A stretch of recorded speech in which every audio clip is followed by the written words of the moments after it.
Okay. Hare Krishna, everyone. Nice to see you all. I'm happy to be here again in Bizek. Bizek Yatra Ki Jai. And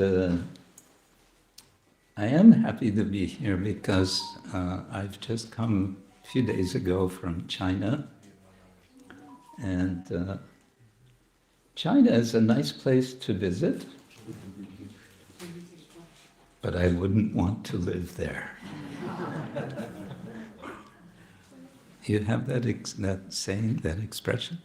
Nice place to visit, wouldn't want to live there. Yeah. But 1.4 or 5 billion people do live there. And some of them are chanting Hare Krishna and reading Srila Prabhupada's books and offering prasadam and worshipping Gaura-Nitai. But this time, while I was there, I mainly did not meet with devotees. So then what was I doing? I was mainly giving lectures at universities and sort of cultural centers, cultural institutions, which is what I generally do when I go to China, which I've been going there since some years, except I haven't been there since 2019 because of COVID. So this time was first time back, and it was interesting to be back. Some changes have come in the country since COVID. More control. A lot of surveillance, a lot of you're being watched when you're in China. Big Brother is quite present there. Anyway, that's another topic. But whenever I go, I give talks in universities, but it's a sort of it's a bit of a game. With each place I go, I have to be quite flexible with what I speak, and I have to be a little careful about what I speak, because they're a little nervous about, especially about the subject of religion.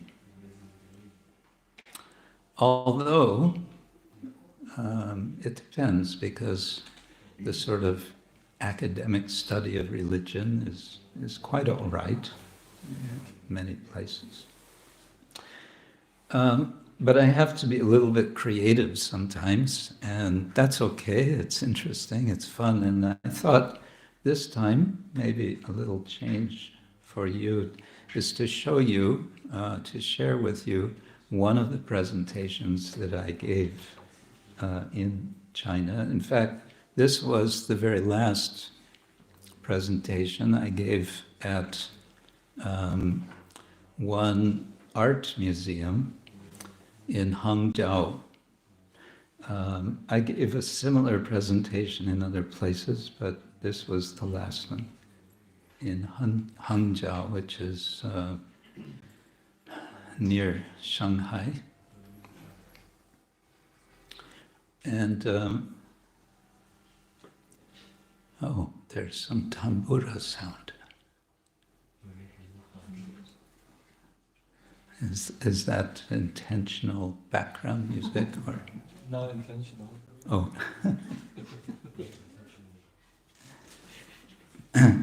Yeah, speaking of control, most not all, but many of the places where I spoke, the host, the professor who was hosting me, was very concerned to see my PowerPoint in advance.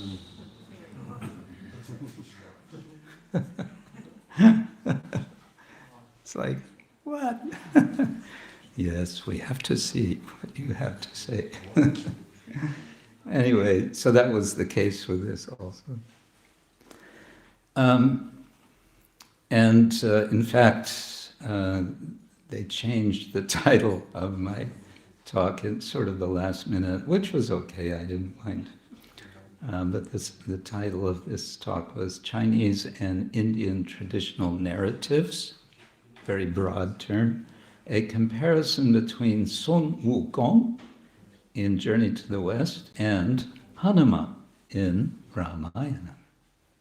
So this was my little trick to get people to hear about Hanuman. And if they're hearing about Hanuman, they have to hear about Rama, and they have to hear about Sita, and also Lakshman, and so on. So in this way I could tell some Ramayana.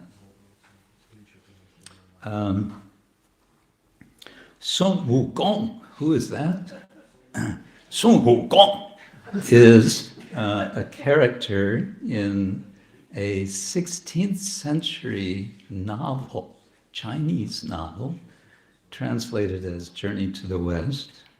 And this is a kind of adventure story about a Buddhist monk who goes to India to get manuscripts, Buddhist manuscripts, to bring them back to have them translated. So there's an historical basis here because there were, I think, two times. One in the 7th century, one monk did this. He came from China and obtained manuscripts, and he went back to China. Fa Xiang. So there's a little bit of history, but this is a novel with otherwise not much history. And one of the characters, a very significant character, and one who to the present day is extremely popular, is Sun Wukong. And Sun Wukong is a monkey.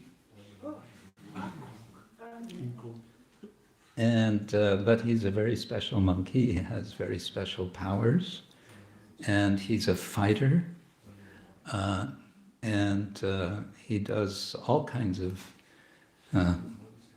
wild things, and has a lot of adventures, and so he's very popular, and he's so popular that last year some young students created a digital game called Black Myth Wukong. Let's see, yeah. And the main art director of this game, you'll see his picture on the left, was a student at the Art Academy, which was hosting me to give this lecture in Hangzhou. So this young man is a bit of a hero, especially in Hangzhou, but all over China. And this game that he created apparently went global. Some of you might know about it, but maybe you don't admit. Hare Krishna. And while I was giving the presentation, there was an art exhibit, the entire art museum, which was considered one of the best in China, or is considered The entire museum was dedicated to artwork from this game. And it was very popular, this art exhibit. We came the night before, we got a tour, so many people. And this is a quote, it just describes how popular this game was. After a heady build-up that included 10 million views of the trailer on YouTube outside China, and a further 56 million on Chinese video platform Bilibili, the game claimed more than 1.04 million concurrent players on gaming platform Steam within an hour of its Tuesday official upload. Within 1 hour, this game had more than 1 million people playing. You know, they had this thing and they pushed the buttons. By Wednesday, that figure had risen to 2.2 million. So the point is just Wukong, or Sun Wukong, is quite popular. Well, I wanted to make the point in my talk that Ramayana is similarly popular in India. And, you know, so many films are made.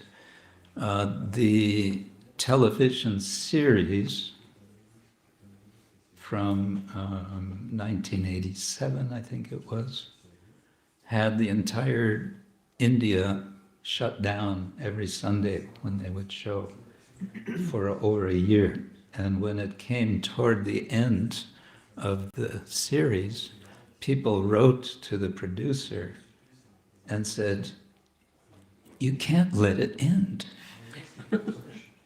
So he actually stretched out the episodes at the end to make it all go longer.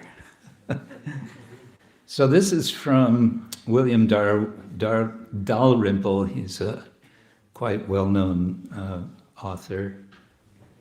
He said, in villages across South Asia, hundreds of people would gather around a single television set to watch the gods and demons play out their destinies.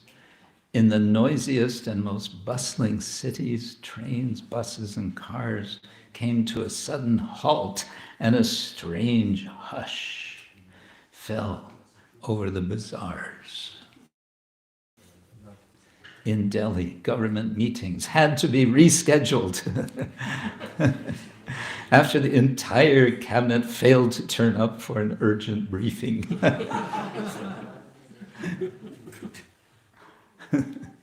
Yeah, so again, the point is that Ramayana is very much alive in India. So, and of course, my point will be, and Hanuman. Hanuman is very, very popular.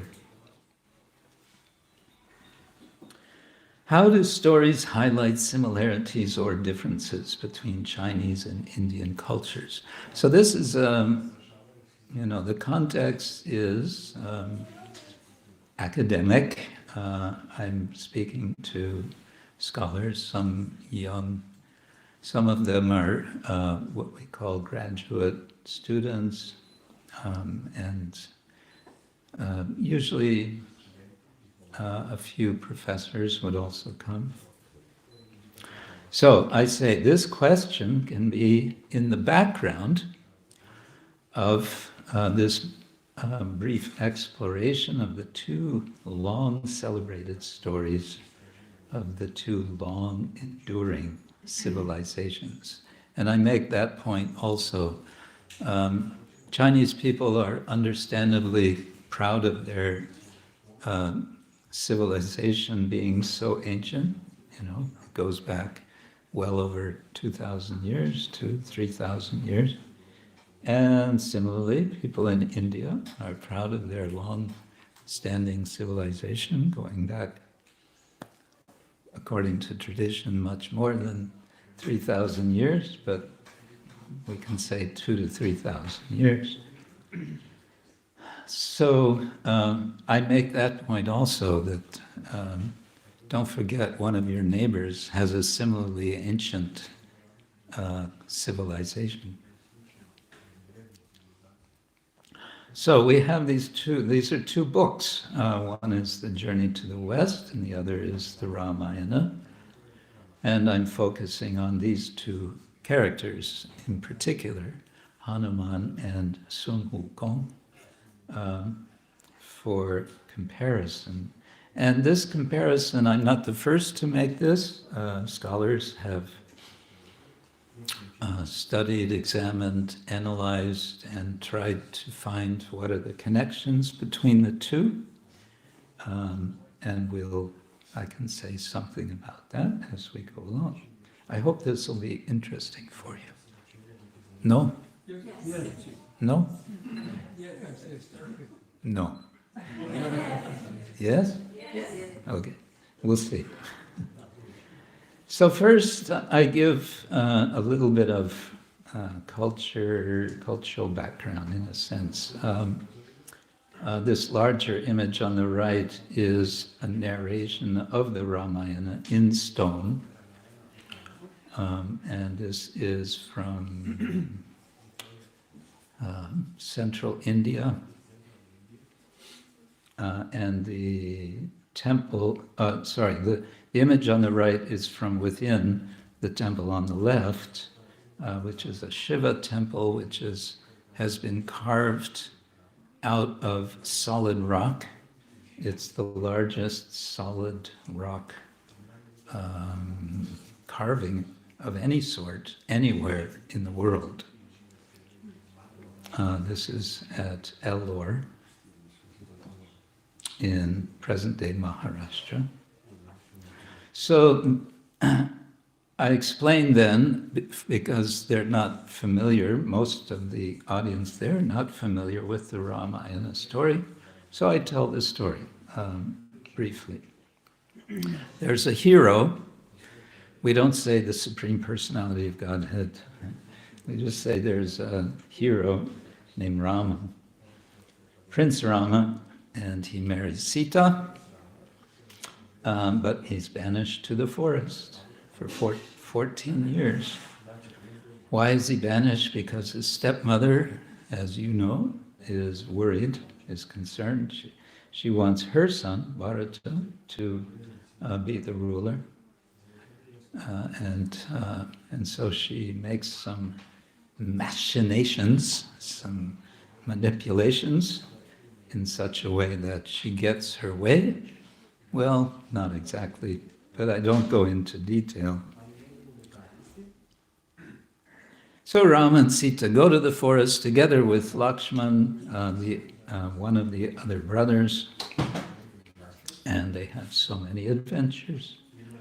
And again, I just kind of leave it simple like that. And then comes Ravana, and Ravana is a Rakshasa or a Titan, and he hears about Sita's beauty, and I don't explain how he hears about. You probably know it's because Shurpanakha has come and met Rama and Lakshmana, and they reject her, and not only that, they deform her, right? What is it? She loses ears and nose. And Shurpanakha goes back to Ravana, crying, and telling him what happened, and mentioning Sita, saying, she's really beautiful. And Ravana becomes interested, and so schemes to abduct her. Now this was an art school, and several times I was urged to discuss art in relation to my topic. And so, well, I'm not an art historian, but okay, let's see what we can do. So it's like that many times in China. I was asked to give a talk in another place on, what was it? Something on psychology. I'm not a psychologist. Okay, so I talked about positive psychology and yoga. Yeah, why not? And that went quite well.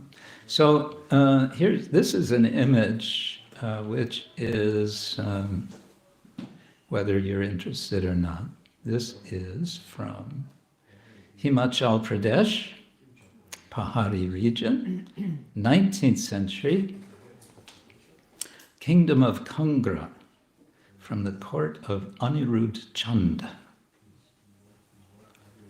who ruled from 1823 to 1833. We'll be testing you after this. Actually, I found this image quite intriguing. If you look closely, Rama is holding a bow. It's a very thin bow. He's also holding an arrow. And Lakshman on the left, what is Lakshman doing? Can you see there? There's a fire, so what is he doing? Chapatis. Well, he's cooking something, but it doesn't look like chapati. And most devotees don't know this, but in the unabridged edition of the Ramayana, Rama and Lakshman, while they're in the forest, they hunt. They hunt animals. So it looks like he's cooking something here. Also in the Mahabharata, in fact, Yudhishthira has a dream at one point that a deer appears to him in the dream and says, "Will you please move on somewhere else? You are reducing our population here too much. So from an ecological point of view, you should move on." And so they do.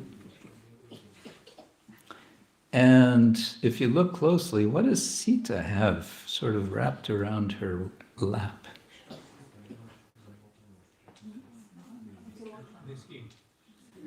Yeah, it's a deer skin. Anyway, this is from the 19th century. What do they know about what Sita and Ram were actually doing? Okay. Yeah, then I explain about the abduction. We often say kidnapping. I don't know, I think it's more of an abduction. And this image, also 19th century, is interesting, I think, because it shows two different moments in the same story. So it starts on the lower right, and there you have Ravana looking sort of innocent as a sadhu, wearing a funny sort of hat and having a funny sort of danda. And he's just grabbed Sita. And Sita, you see, is stepping now, or has stepped beyond the Lakshman Rekha. What is the Lakshman Rekha, you know? Yeah, the circle that Lakshman inscribed, he said before he left, because Sita had insisted he go to help Rama, he inscribed this circle around her. He said, "Do not cross that line." That's, by the way, not in the unabridged edition of the Valmiki Ramayana. That's a later tradition. So, and then on the left, there's Sita on the chariot, and there's Ravana with his 10 heads, and the animals that are pulling are asses, donkeys, and some funny guy is driving. Looks like a big mouse. And behind you see Jatayu.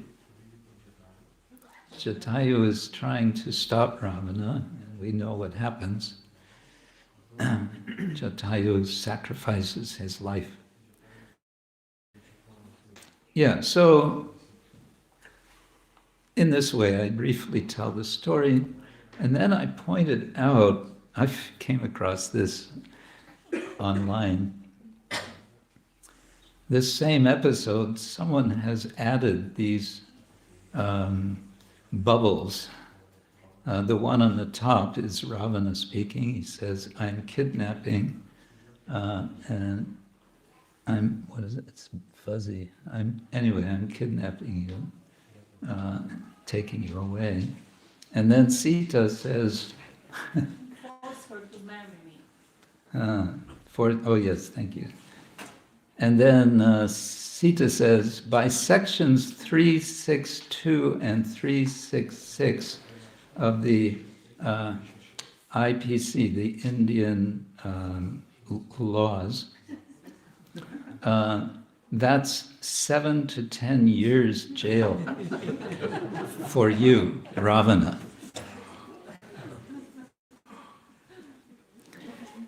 So I looked, where is this image coming from? It's a website which is doing a very good thing. They're educating people in India about Indian law so that people know what are their rights.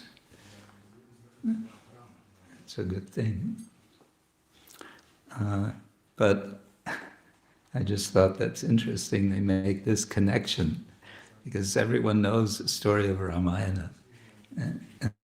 And it's just so funny imagining Sita saying this to Ravana. Okay, I do a bit more overviewing. Rama makes alliance with the monkey kingdom of Kishkinda.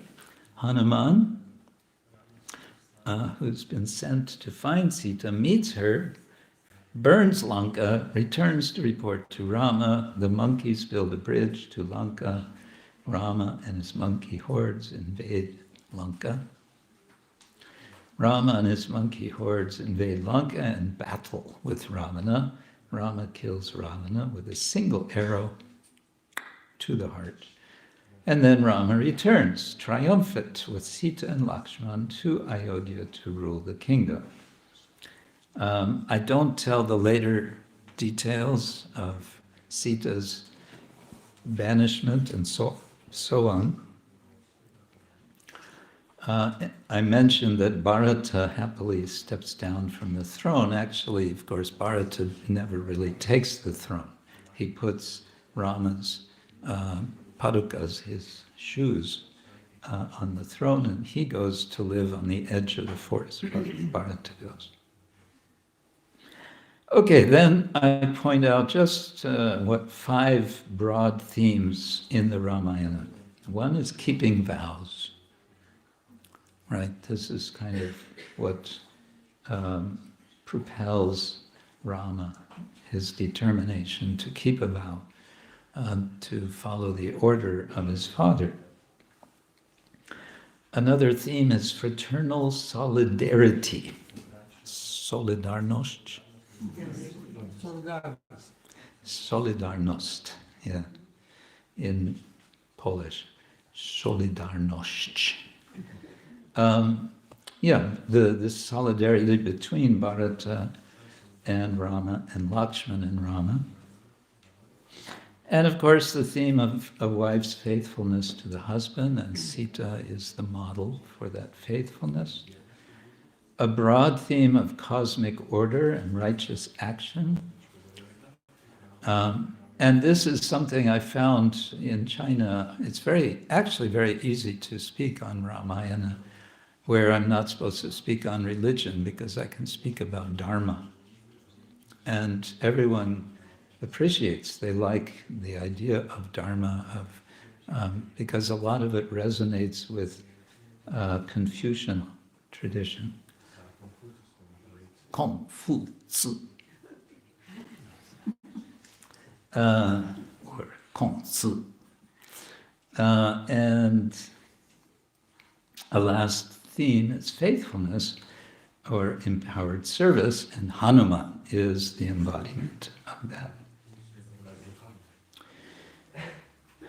And I show this modern image, which is interesting because it has kind of everybody there, the whole family, so to say. You can see in the upper right, there's even Lord Shiva and Ganesh, and there's Lord Brahma on the left, and Narada is there. So it's like a sweet family reunion image. This next image I wanted to show people, scholars who study the Ramayana and whom I have learned from, studied under. On the left, Professors Robert and Sally Goldman, husband and wife team, were my Sanskrit professors for some time in California. And also a husband-wife team, Professors John and Mary Brockington, are in Oxford. They're retired, but they've spent their whole lives studying the Ramayana and writing about the Ramayana. And Sally and Robert Goldman have translated a large part of the unabridged Ramayana.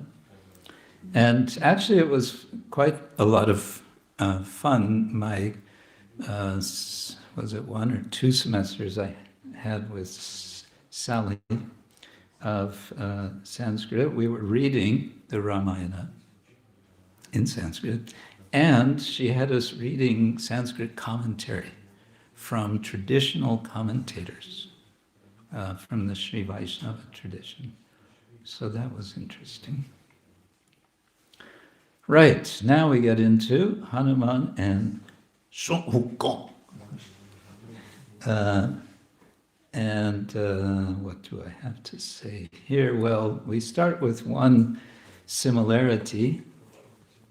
You know the story. Hanuman thinks that the sun is a big fruit, and he jumps and he gulps, he puts into his mouth the sun. You know this story? No? Yes, no, yes, no. Some yes, some no. Well, when he's very young, as a child monkey, he sees the sun one day, and he's always hungry. And for him, this is just a very bright fruit. And so he swallows. And then there's a problem because there's no light in the universe. And so Indra is very upset. And he comes along with his lightning bolt. And he throws it at Hanuman, and Hanuman gets thrown down on the earth. His mouth opens, the sun is back up in the sky, but now Hanuman is unconscious. And his jaw is broken. Hanumant means one with a jaw. And so then I think Lord Brahma comes and all the devas come, and they're very Oh, first Vayu comes. Vayu's very upset. Vayu is, in a sense, Hanuman's father. And so then they all come and they give benedictions to Rahu. Rahu. Ah, could be. There are many, so many versions of these stories.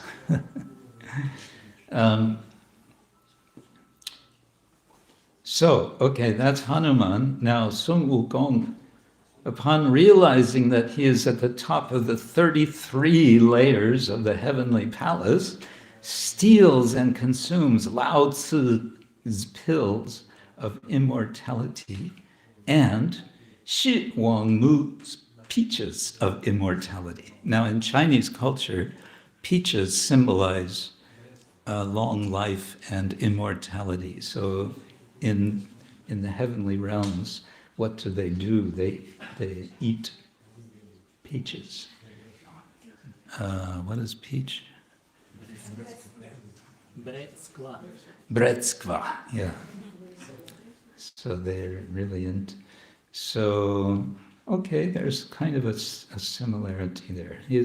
Sun Wukong sort of breaks into the heavenly realms and makes a lot of trouble there. Unlike Hanuman. Hanuman is one short visit and then he's back. But Sun Wukong makes lots of trouble. Sun Wukong is said to have been born from a stone egg. From a stone egg. And when he came out, it was because the wind had blown over this stone egg. Then came Sun Wukong. Well, Hanuman was conceived, in a sense, by the wind god Vayu. And then the point of immortality. Of course, here we have two different understandings of immortality. But apparently Hanuman, at least in some versions, does get this benediction to be immortal. And Sun Wukong gets all kinds of immortalities, you could say. But in his case, it's mainly from Taoist practices that he does. It's been said that this novel, The Journey to the West, is one of the things it's doing is criticizing Taoism. Because Sun Wukong eventually becomes a servant to this Buddhist monk, and then eventually he becomes some sort of Buddha himself, a kind of warrior Buddha. In any case, there's this idea, they both get some sort of immortality.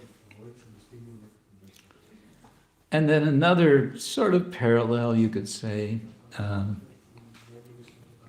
Sun Wukong is able to change his form. And in this computer game, they take full advantage of this story, and they have him, the player can change the form of Sun Wukong.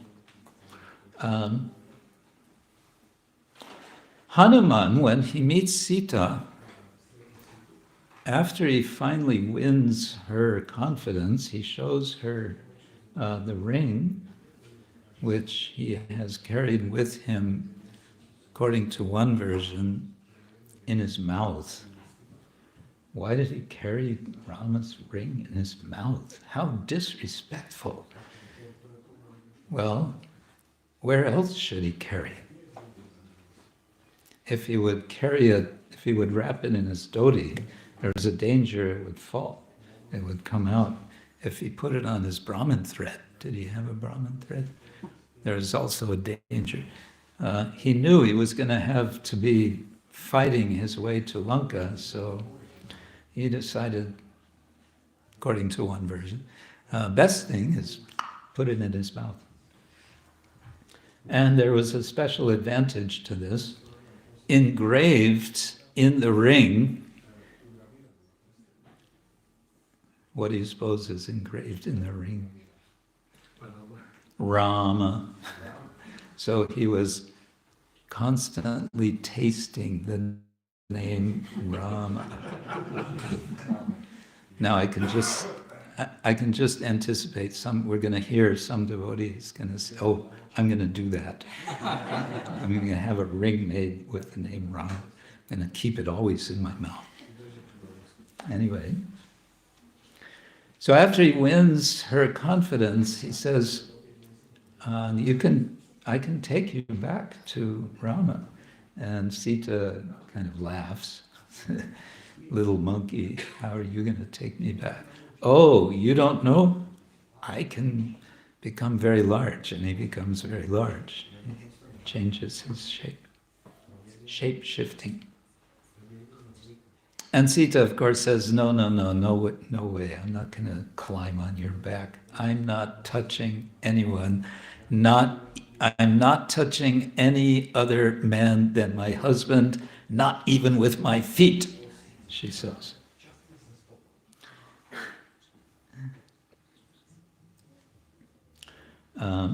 Yeah. He also changes his... Oh, that's in the next picture. The first time Hanuman meets Ram and Lakshman, how does he appear to Ram and Lakshman? Do you know? He comes in disguise. He comes as a monk. Because they don't know, who is this Ram? They don't know he's Ram, and they don't know it's Lakshman. These strangers have come to where Sugriva was staying. And so they're suspicious, and Sugriva sends Hanuman as a envoy to check. So he comes as a mendicant, as a monk. And there's a lot said about that meeting, but one point is that as soon as Ram sees Lakshman, he says, oh, you're a monk, but why are you wearing a diamond necklace? Hanuman was wearing a diamond necklace, but this diamond necklace was completely invisible. He had been given this diamond necklace, I think by his mother, who told him that the person who sees this diamond necklace is your master. So as soon as Ram said, what are you doing with that diamond necklace? You're a monk. Monks don't wear diamond necklaces. As soon as he says, Hanuman immediately understands, this is my master. This is who I am to serve. It's off the topic, but it's also said that Hanuman, when he was first asked by Rama, who are you? He said, I am a servant of Sugriva. And when he said that, Rama kind of stepped back. And as soon as he stepped back, Hanuman realized he had made a mistake. He had made a big mistake. He should not have identified himself as a servant of Sugriva, because already now he knows he's a servant of Rama.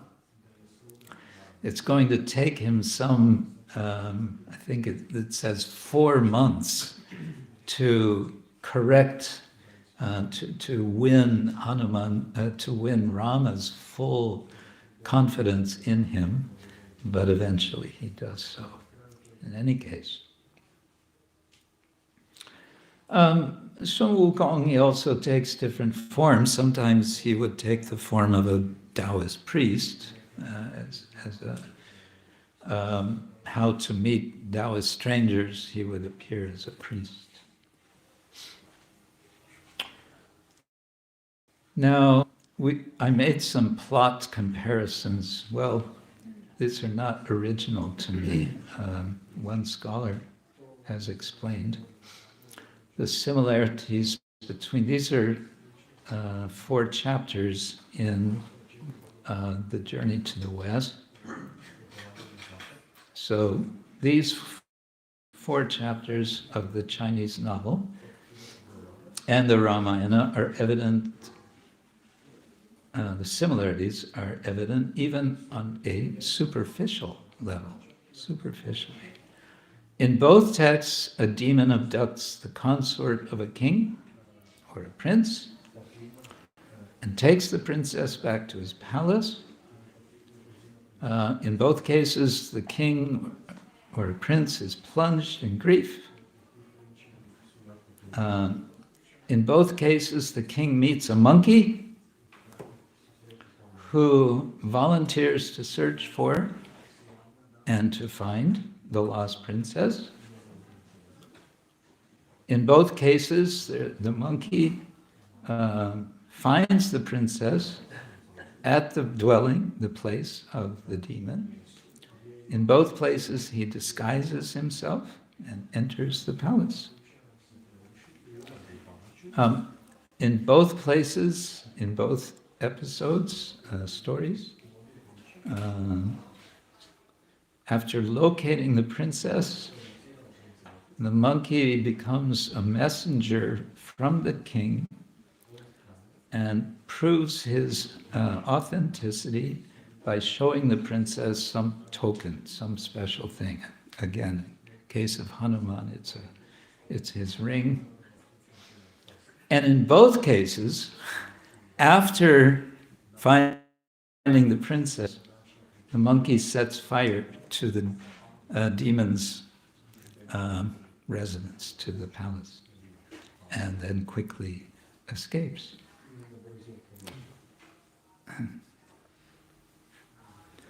Okay, that's some details about Sun Wukong rescuing a princess in that part. I won't delay on that, linger. This is, I think, a nice quote from Ramayana.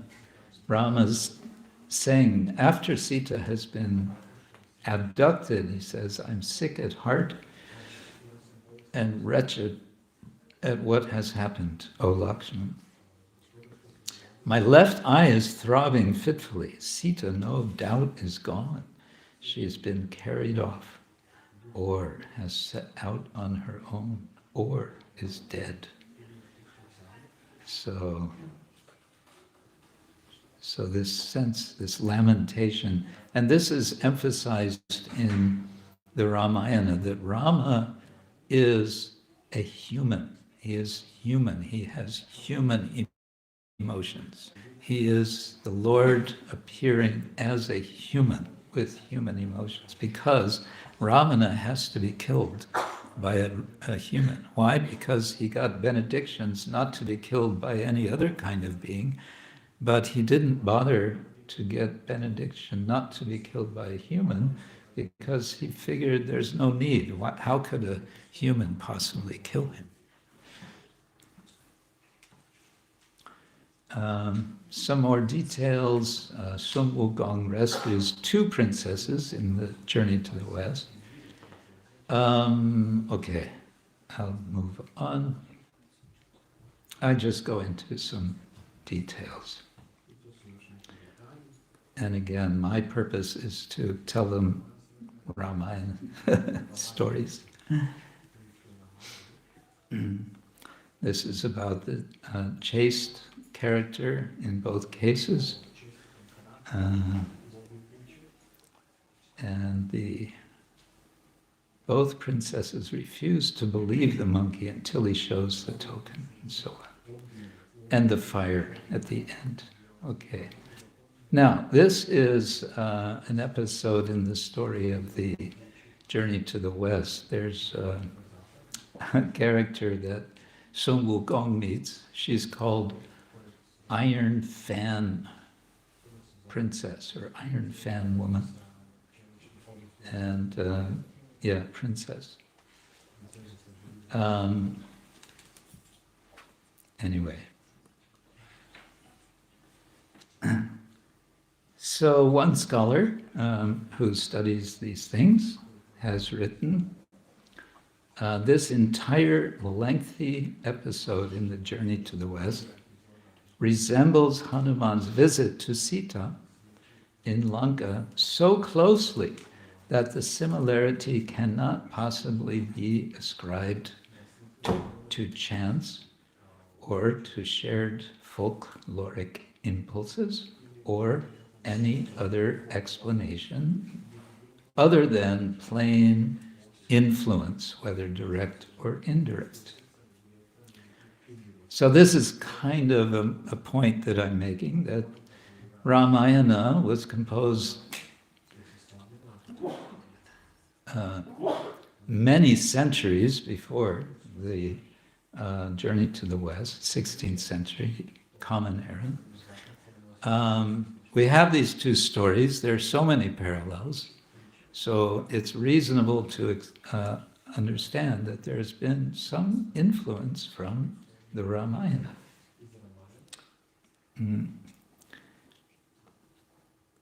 Okay, and then I point out differences.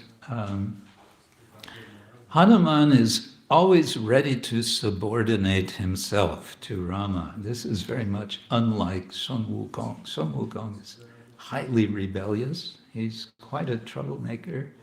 And at one point in the story,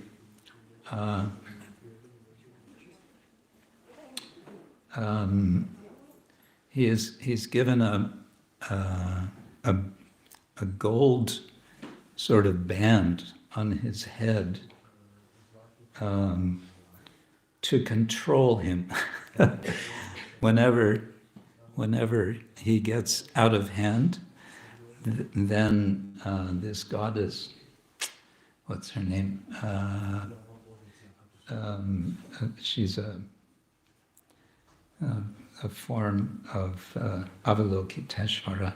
Anyway, she sort of, by her mystic power, she controls him by tightening this band. Anyway, he's not at all, he's quite resistant to authority.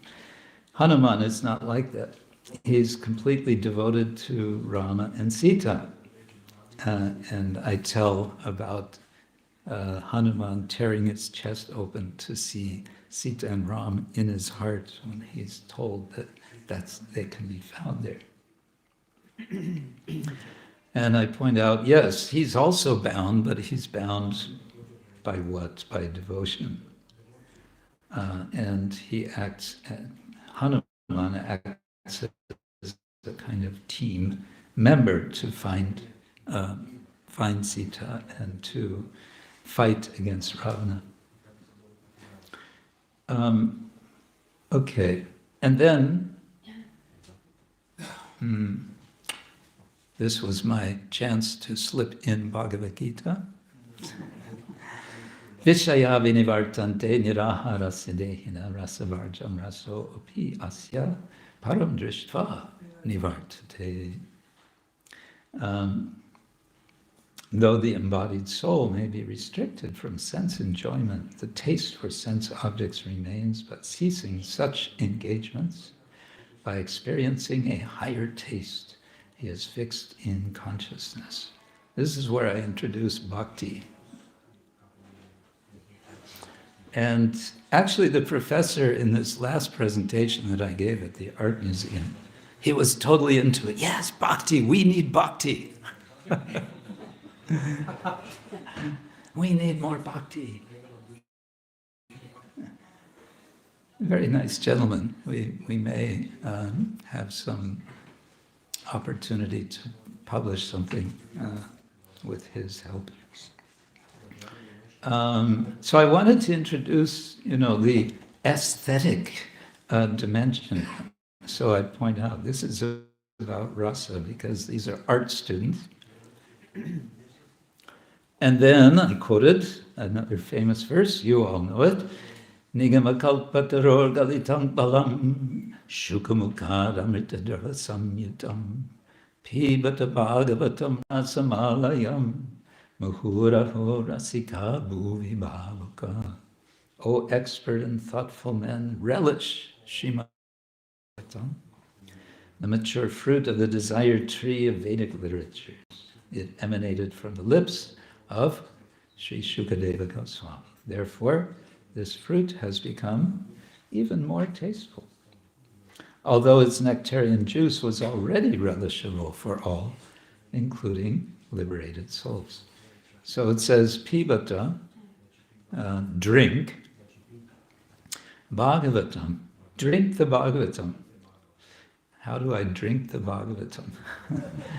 Well, it's a rasam, a rasam. It is a nectar, and it is a reservoir of nectar, a source of nectar, alayam.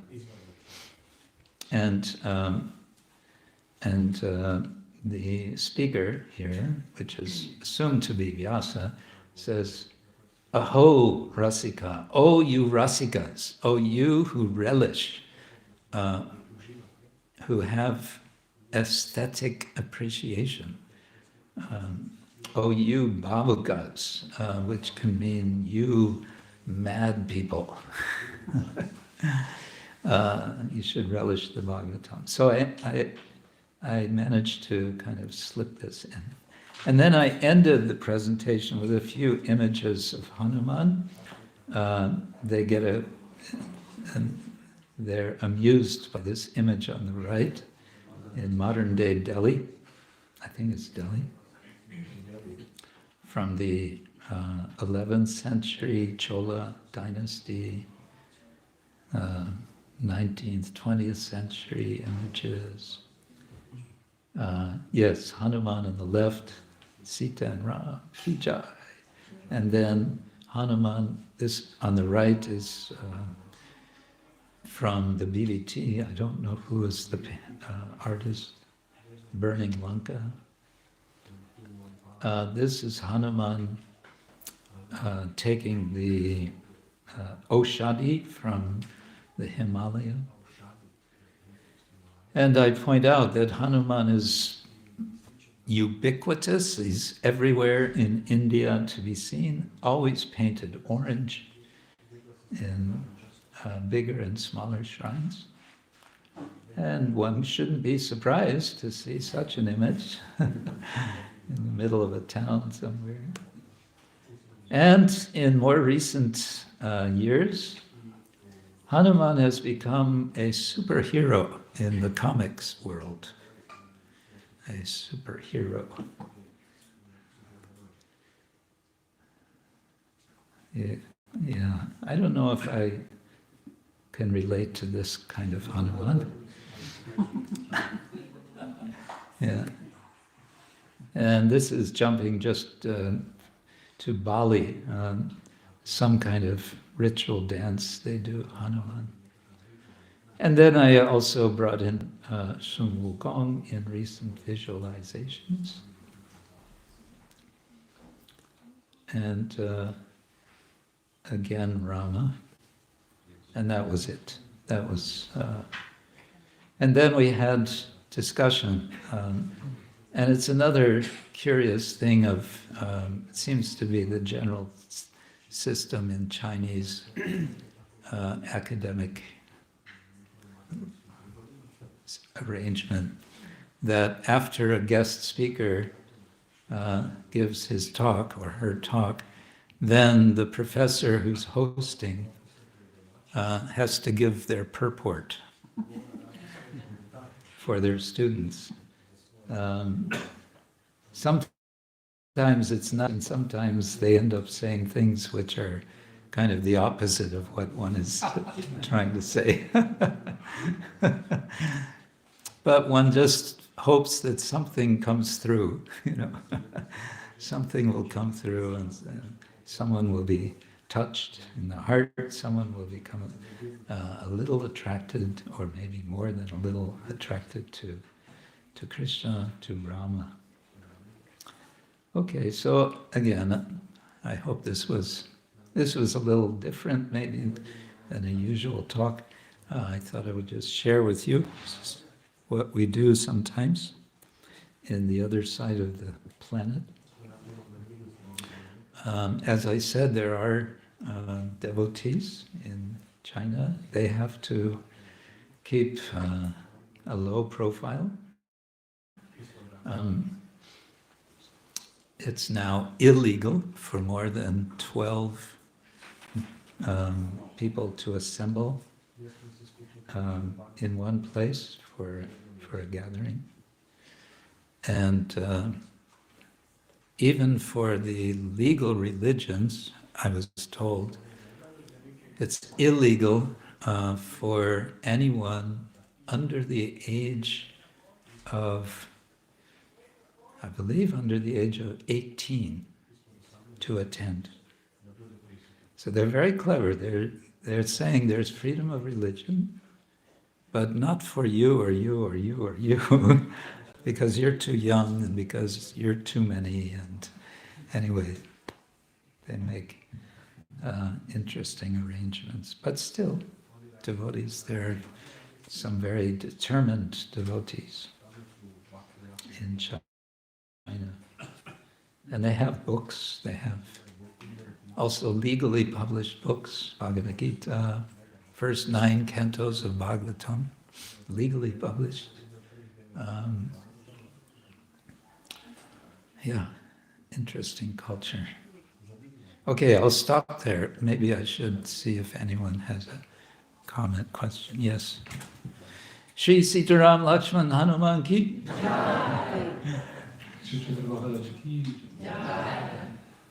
have 3 questions. 3. The first one is, the title here is Chinese and Indian mythologies. What was Chinese change? You said that they changed. Oh, yeah, they forgot to that last slide. Yeah, this was the change, Chinese and Indian traditional narrative. Or did I change it? No, they changed it. Yeah, they didn't explain, but that's what they did. The second one is about Hanuman, because we are not into this Darwin theory that came from the monkey, and some scholars I read online, they said he's Vana, Nara means human, and Va is not actually monkey, but is something between. Yeah. Is it so? I mentioned Robert and Sally Goldman, who did the actually they translated the Sundarakanda of the Ramayana with notes. And I remember, it's years now since I read, but in their notes, they had quite extensive notes on this particular question. What is a Vanara?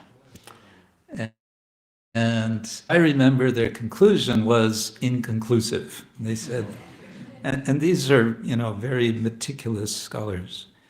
And so, as I remember, they just decided, we're just going to call it monkey. But yes, you will hear, especially Indian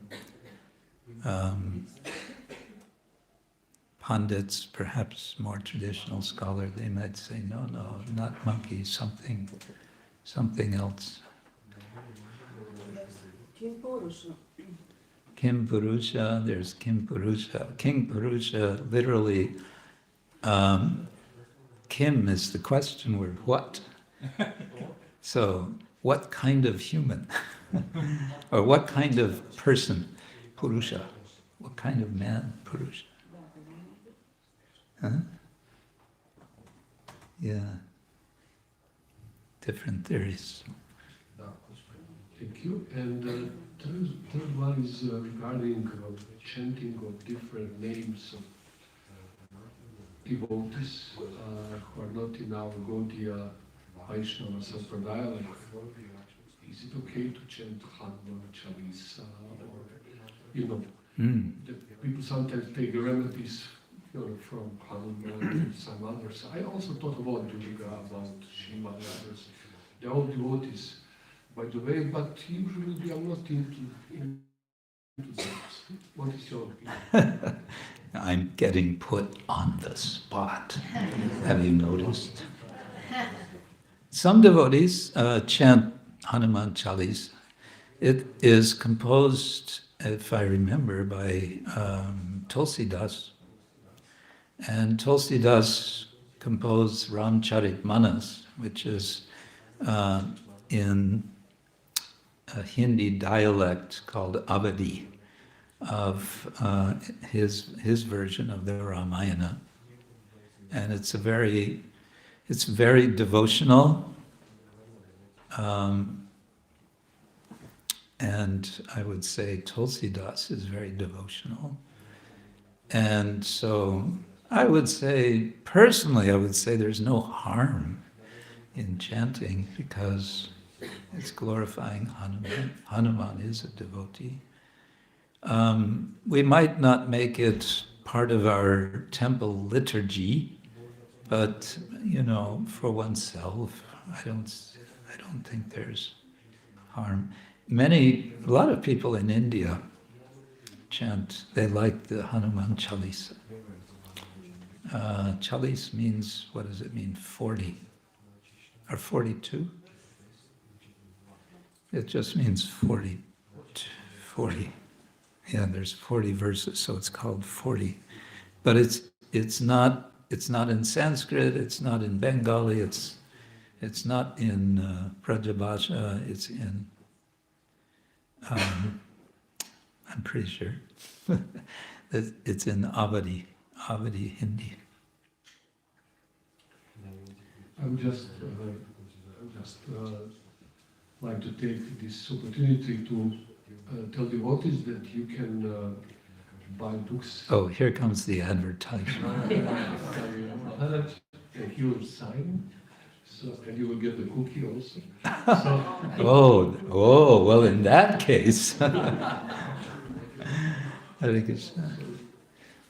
Ishwara Puri.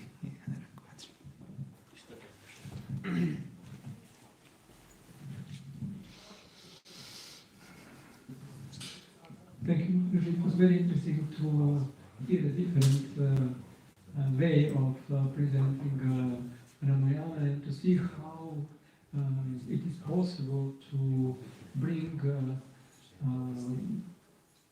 Krishna even at places where it seems impossible to do.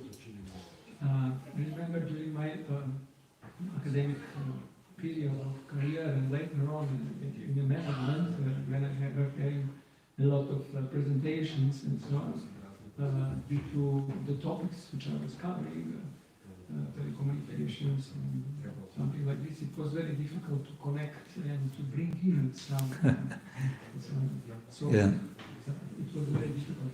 Then the question which I would have, is there a research, do you know if there is a research question set, why there is similarities between Chinese and Indian traditional narratives? Because maybe this question why will bring us further more in understanding that everything comes from one source. Oh. Well, of course, that's been a question which is, it's more broad than just India-China connection. It's a question of how different civilizations, different cultures may or may be connected.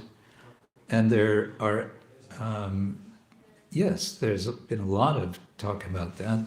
On the Western India side, there's been a lot written, a lot of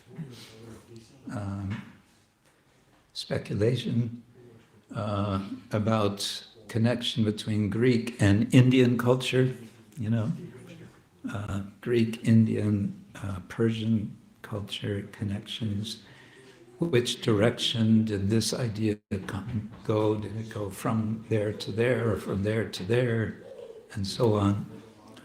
Or what you're suggesting is, a more Jungian idea, right? That it emerges. Why does it emerge? Well, because we might want to, if we want to be Jungian, we want to say because of, what does he call it? The collective unconscious, right?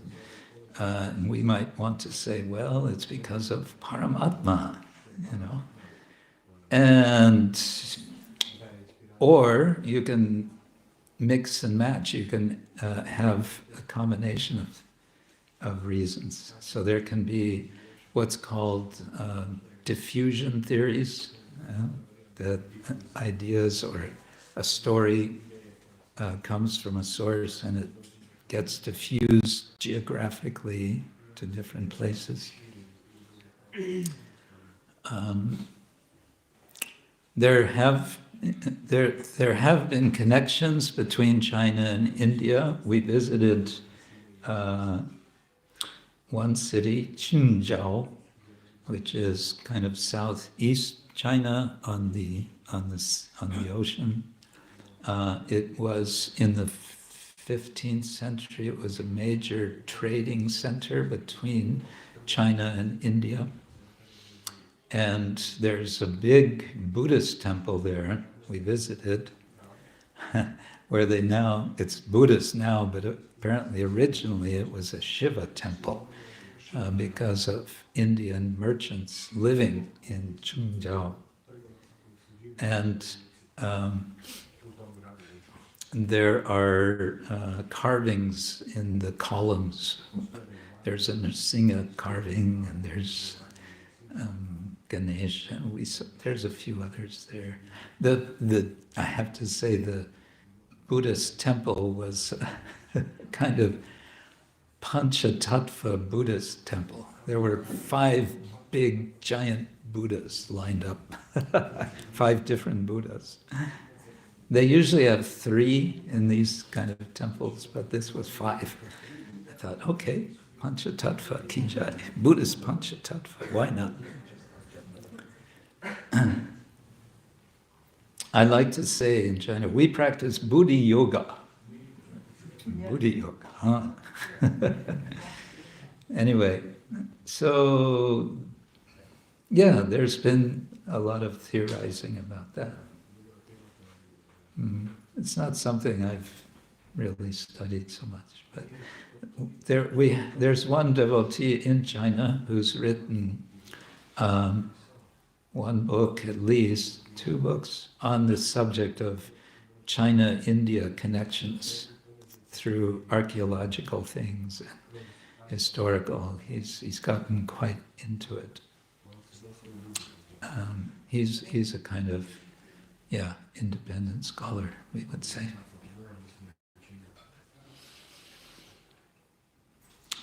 China, India, it's a sort of the relations there. The political relations are not always happy, and there's always rumors. At present, Chinese people cannot get a visa for India. I don't know if it goes the other way also, but there's always a rumor that very soon it's going to open up and Chinese will be able to go to India, which is always exciting to the Chinese devotees. They're always very eager. They want to go to Mayapur and Vrindavan and so on. And they have been able to in the past. And it's been since COVID, they have not been able to go. So we're all hoping they can come there again. Krishna, Krishna. Yes, Manji. There's a microphone, yeah. Krishna Maharaj, thank you for your lecture. I'm amazed as a teacher how you find a way to present these story. It's very inspiring. So I want to thank you first of all.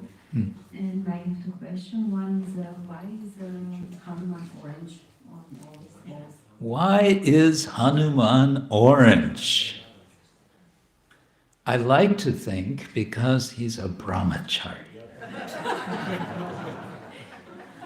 And the story is, and this is, again, I have to say, it's not in the Valmiki Ramayana, but the story is in some text, Shishi Gornitai Ki Jai, that when Rama sent Hanuman to find Sita, and he jumped over to Lanka, and he entered into Ravana's palace, he entered at night, and Ravana was sleeping, drunk, and he was surrounded by all these intoxicated women, and they were all sleeping. And Hanuman, he's never seen Sita, and he's looking for Sita. So he's looking at each one of these women and trying to, think maybe one of them is Sita. And at one point he stops himself and says, "What am I doing? I'm a brahmachari. I shouldn't be here. I shouldn't be looking at all these women. But I have to find Sita. But I'm a brahmachari, I shouldn't be looking, but I have to find Sita." And he's going back. And then at one point he says, "No, I have a mission. If I just focus on my mission, I will not be disturbed." And so he continues. So it doesn't matter. Yes, I'm a brahmachari, and yes, I have a mission, and therefore, yes, I'm going to continue searching. So that's my explanation. Whether there's some other explanation, why is Hanuman orange? Interesting question. Something we should research. If you find out, let me know if there's any authoritative explanation. Yeah, maybe. There are books by scholars on Hanuman. I could imagine someone has an explanation.